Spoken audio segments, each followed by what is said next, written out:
Hello and welcome, my dear children. I am Mrs. Paul and I welcome you to digital classes of Lalbagh Girls Inter College.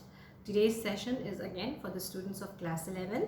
I welcome you all students to attend my lectures, and in today's video I am going to tell you how to write central idea and how to write reference to context, because this is a new concept for you and you will find it a little difficult in the beginning how to write if you do not know the method.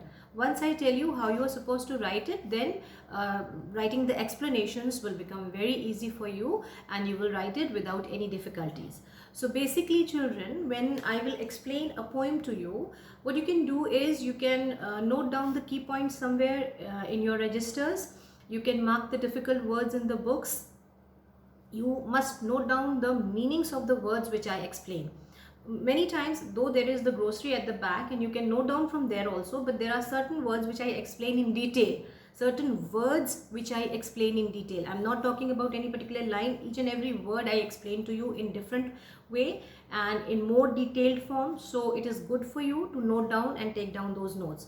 Now, for those children who find it a little difficult to write their own language, how will you write a central idea? Now, a small little tip for those kind of children, I will say that when you come to class 11, children, you will be writing a central idea which has to be a little elaborate. If you think you write down 3 to 4 lines and that would do, then you won't get good marks. So in order to fetch good marks to yourself, you have to follow small key points that I am telling you.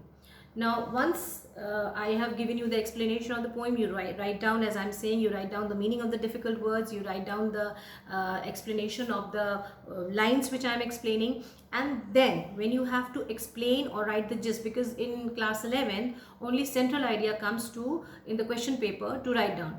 So what you do is, children, my advice to you is that before every poem there is an introduction, a general introduction about the poet, and right beneath that they give a small description in which they just give the gist of the poem in very short, that is about the poem. So you will read that very carefully, and then after the poem they give the appreciation of the poem. So you will read that also very carefully, and when you have to write the central idea, you can mix and match from both these places, that is about the poem and from the appreciation of the poem. You can mix and match. You can just add in a few lines which you have taken down as notes, and you can write down a good and nice central idea for yourself. The poem that I will explain you later, you will see that the way I am telling you, the method I am telling you, it becomes easier for you to write the central idea. The second thing is how to write reference to context, because that is the main problem for all the children. Children come to me and they say, ma'am, it's very difficult and we don't know how to do. Now, one thing, children, you have to understand very well that the concept of writing explanation from reference to context will be coming both in prose as well as in poetry. So you should know the method how you will write and what is the substance that you are supposed to be writing in these explanations. No matter it is from prose or from poetry, you have to write a detailed explanation.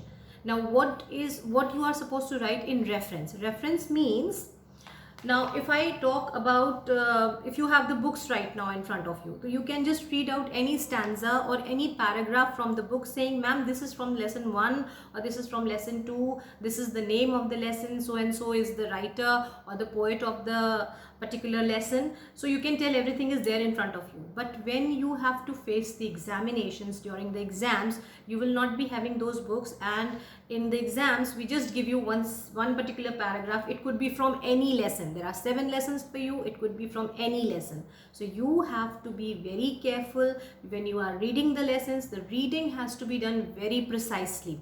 You will read the lesson well, so that no matter from where we give you, you will immediately make out that this is lesson 2, lesson 1 or lesson 4, and you should know the name of that lesson. You should learn up the name of the author or the poet, because the methodology of writing reference to context is same both in prose and poetry.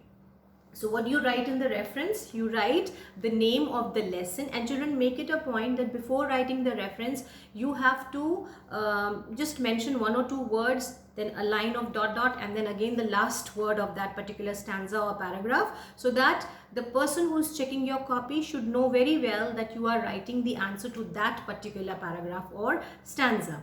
Now you will, in the reference, you will mention what is the name of the lesson, from which lesson this stanza or this paragraph has been taken, and who is the author or the poet of the particular lesson.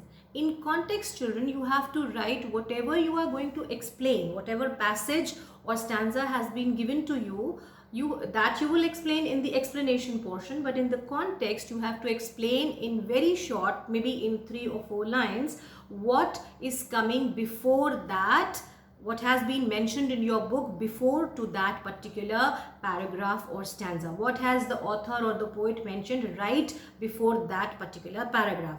Now, for example, if you get the very first stanza of a poem or the very first paragraph of the lesson, so what will you say? You have read about the lesson, you can write down that as your context. If you get the last stanza of a poem or of a lesson of prose, what you can do is, you have read the lesson very well, now you can summarize it in short.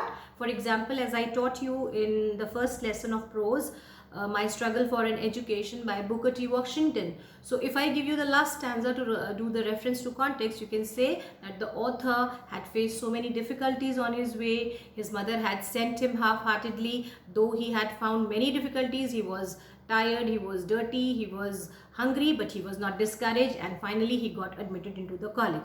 So this is what you will write into the context portion, and then whatever is the explanation, line by line you will explain the meaning of those words, and you will give a detailed description in the explanation. And in the end, you can also write notes or critical comments where you can just add on a little thing which you want to highlight or mention. So this just adds a few marks to your answer. This is how you will write, children. If you have any problems, you can ask me in the comment section, and I will soon meet you with the next poem very soon. Up till then, goodbye, children.